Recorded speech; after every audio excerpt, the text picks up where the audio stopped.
dun sa may chapter 3, lesson 1, regarding the analysis of beams.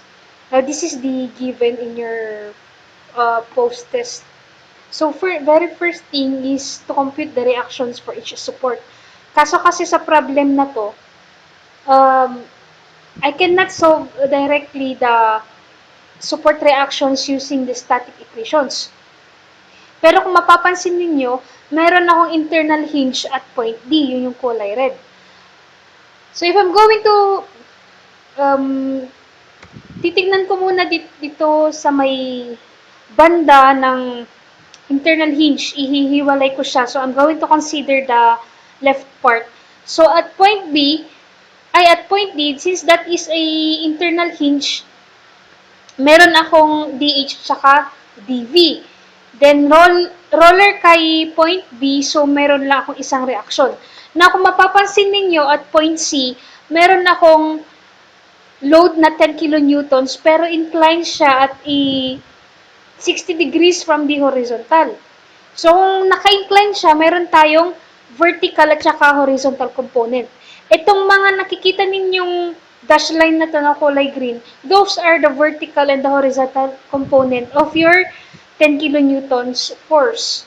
So, from your mechanics, to compute for the horizontal component of the 10 kilonewtons, you have to multiply 10 by the sine of 60 degrees. Go back to your mechanics, paano ko nakuha itong 10 sine 60?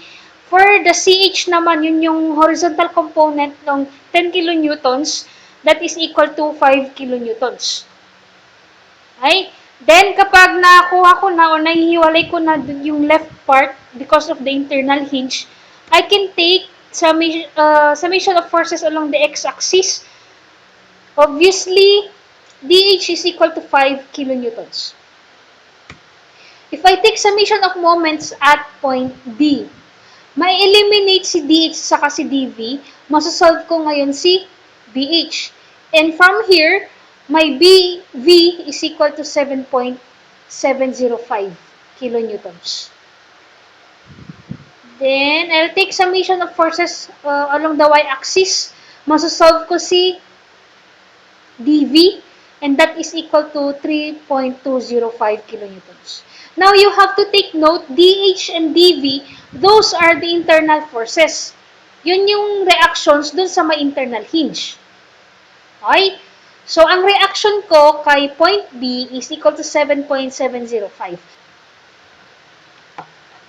So, natapos ko na dun sa may left part. Punta naman ako dito ngayon sa may right part. So, sa my right part, nandun si point T tsaka si point E. Now, you have again to take note, nasolve ko na kanina si DH saka si DV. Now, dun sa my left part kasi, si DH is to the left. Na kapag nag-transfer siya dito sa may right ng beam, ng internal hinge, magiging opposite direction na. Yung 5 kilonewtons ngayon, magiging to the right. This is to maintain equilibrium. Same true with DV. Dito sa may left kanina kasi is pataas si DV. Na kapag pupunta na tayo dito sa may right side, pababa ngayon si DV. Okay? Then after that, these are now the reactions for the fixed support at point E. Meron akong, that should be EV. That is EH and that should be ME. So, those are the reactions dun sa my support. Mayroon akong moment at point E kasi that is a fixed support. Now, if I take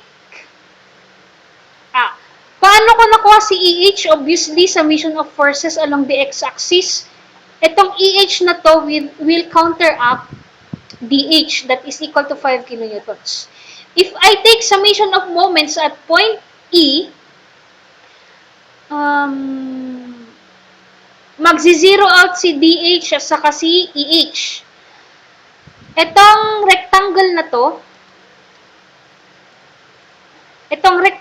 to, again, I have to take the area of this. Ang area ng rectangle is 1 by 4. Itong 2 na to, that is the distance from the resultant hanggang doon kay may point E. Kaya doon yung 2. Now, you have to take note again, meron akong 5 kilonewtons concentrated load. That is, the distance from E is 2. Itong 3.205 na to, this is the value of my dV. So, counterclockwise lahat yung mga external forces ko. The distance of dV is 4 plus mv. So, the moment now is equal to 30.82. Summation of forces along the y-axis. Pababa si 5. Pababa ulit yung rectangle na to. The direction is downward, so minus. Again, you have to take the area of that. Minus 3.205 plus dV. Again, sorry. This should be EV. Alright? So, the vertical reaction at point E is equal to 12.205. So, nakuha na natin yung mga reactions for each support. Mayroon akong 7.705 kilonewtons upwards dun sa may roller. Mayroon akong moment na 30.82. Meron akong 5 kilonewtons horizontal. Again, that is to counteract yung horizontal component nitong 10 kN na to. Then, I have a vertical reaction of 12.205.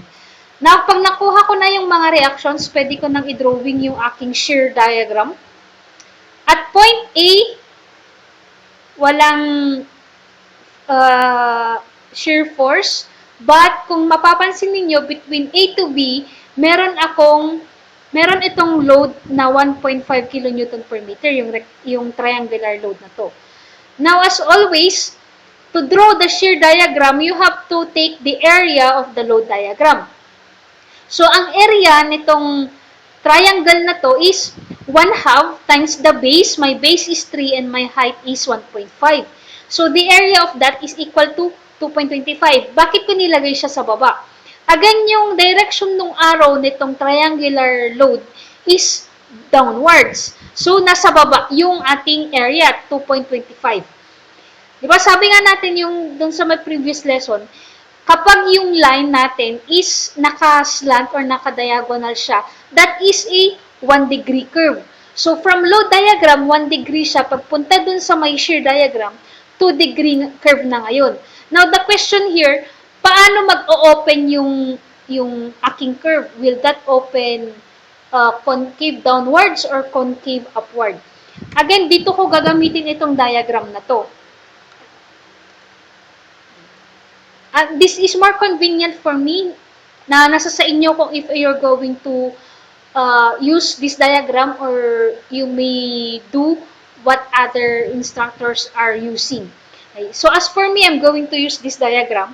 Itong triangular load na to is from 0 up to 1.5. So, that is increasing. But, the arrow is downward. So, that is negative increasing. So, ang aking curve the direction will be downwards. So, ganyan yung aking curve. Ay concave downwards. Then, at point B, meron yung pataas na load na 7.705. So, nag-end ako kay 2.5. I-add ko ngayon si 7.0705. Now, take note itong 2.25 is nasa baba. So, negative. Negative 2.25 plus 7.705 is 5.455. So, diretso lang yung linya ko.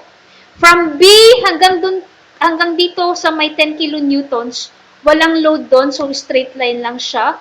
Then again, you have to take note, may vertical component ako dito kay 10 kN. Yung nasolve natin kanina is 8.66. So, 5.455 minus 8.66 is 3.205. Again, straight line lang ulit yun. Then, from that point hanggang kay point C, walang load. So, diretso lang siya. Then, from C hanggang sa point na to is meron itong load na to. So again, I have to take the area of this negative 3.205 minus the area of this rectangle. My answer is 5.205. Downwards pa rin siya, negative pa rin siya. Since itong nasa load diagram is a 0 degree curve, pagdating kay shear diagram, magiging 1 degree curve. Then at that point, meron ulit na concentrated load na 5 kilonewtons downwards. So, magma-minus ako ng 5, that is 10.205, downwards lang siya. Then from that point hanggang kay point D, meron ulit yung rectangular load doon. So, negative 10.205 minus the area, that is now equal to 12.205. Iko-connect ko lang siya. Then at point D, pansinin ninyo, meron yung upward load na 12.205. So, mag-zero out. Again, I started with 0. I ended up at 0. Kapag hindi nag-0, may mali sa computation mo. Ito yung ating shear diagram. Again, for beams, ang kino-consider natin is the shearing force or yung mga forces along the y-axis. Now, we can draw now the moment diagram. So, sa moment diagram, ang i-consider natin dito ngayon ay yung area for dun sa may shear diagram. And the area from A hanggang kay B, that is a spandrel. Sabi natin, ang area ng spandrel ay equal siya sa base times height over n plus 1. Itong n na to, that is the degree of curvature. Now, kay shear diagram, that is a 2-degree curve. So, yung n natin is 2. Now, substituting the values, the base of my spandrel is 3, the height is 2.25, and the n is 2. So, if I'm going to substitute those values, the area of my spandrel is equal to 2.25. Again, yung dito sa may shear diagram, that is a 2-degree curve. So, pagdating kay moment diagram, magiging 3-degree curve na siya ngayon. Now, I'm going to use again this diagram. Dito kay shear diagram, this from 0, pumunta siya kay 2.25. So, that is again, increasing, pero nasa baba. So, negative increasing.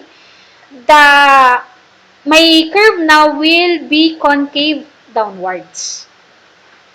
Then, the area from B hanggang dito sa point, from B, this area, this is a rectangle, so 5.455 times 1.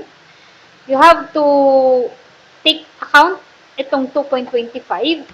So, that is equal to positive 3.205. Then, i-connect ko lang siya. 3.205, nag-end ako doon. Now, again, you have to consider the area from this point up to this point. So, itong area na to. You have to consider that. So, 3.205, since nasa baba, minus itong area na to, that is equal to 0. So, i-connect ko lang siya ulit. Okay? Then, next, itong area ng trapezoid na to, again, area of a trapezoid is equal to base 1 plus base 2 divided by 2 times the length. So, the area of the trapezoid is 8. The area of this trapezoid, you have to add kung saan ka nag-end. Nag-end ako kay 0. So, if I'm going to add the area of this, that is 8.41. Again, nasa baba kasi negative. Nasa baba yung area dun sa may shear diagram. So, since that is nakaslant siya, so, 2-degree curve ito, pagdating kay moment diagram, dapat that is a 3-degree curve. Now, kay shear diagram, nag-start ako from 3.205, nag-end ako kay 5.205. So, that is increasing. Nasa baba, negative increasing. So, ganito yung magiging shape ng aking moment diagram. Then, from this point, hanggang kay point D. Again, the area for this trapezoid, you have to take that. Since nasa baba, so negative. Negative, the area of this, minus 8.41, my answer is 30.82. Again, itong area between 8.41 to 30.82 is nakaslant siya. So, pagdating kay moment diagram, the shape of my curve looks like this. Okay? Now, pansinin ninyo, dito kay my point D, meron akong moment na 30.82 kN and that is clockwise. Now, pag sinabi natin clockwise, kasi yung moment, pagdating kay moment diagram, clockwise is upwards. So, nag-end ako kay negative 30.82. I have to add itong moment na ito. So, magzi-zero yung aking moment diagram. Okay? Yan yung magiging itsura ng aking shear and moment diagram. Ito yung answer dun sa may post test ng chapter 3, lesson 1.